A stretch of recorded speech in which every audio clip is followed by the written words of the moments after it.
The Lord, హల్లెలూయా. ఏదైనా వాక్యము 20వ తారీఖు 1వ నెల 2026వ సంవత్సరం.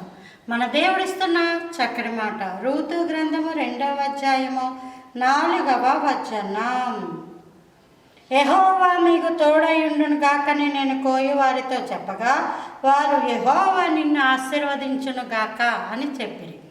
యెహోవా నీకు తోడయుండును గాక అన్నట బోయాజు ఆ వ్యవసాయంలో ఆ పనులు కోసే వారితోటి చెప్తే వాళ్ళు యెహోవా నిన్ను ఆశీర్వదించును గాక అని చెప్పారట.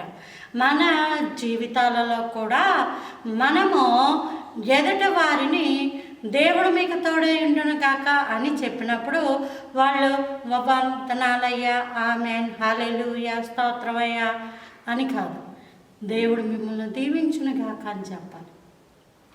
అందుకే మన జీవితాలలో దీవెనలు ఇచ్చి పుచ్చుకుంటుంటూ ఉండాలి. ఇశ్రాయేలీయులు ద్వితీయోపదేశకాండం 6వ అధ్యాయం 4లో ఇశ్రాయేలు వినుము, మన దేవుడైన యెహోవా అద్వితీయుడగు యెహోవా అని చెప్పారు.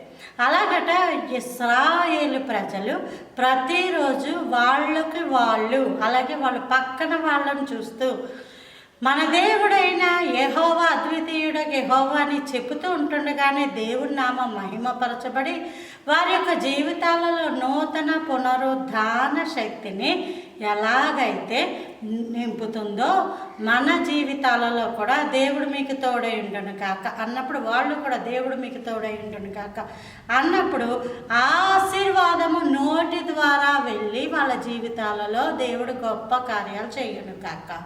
Praise the Lord, hallelujah.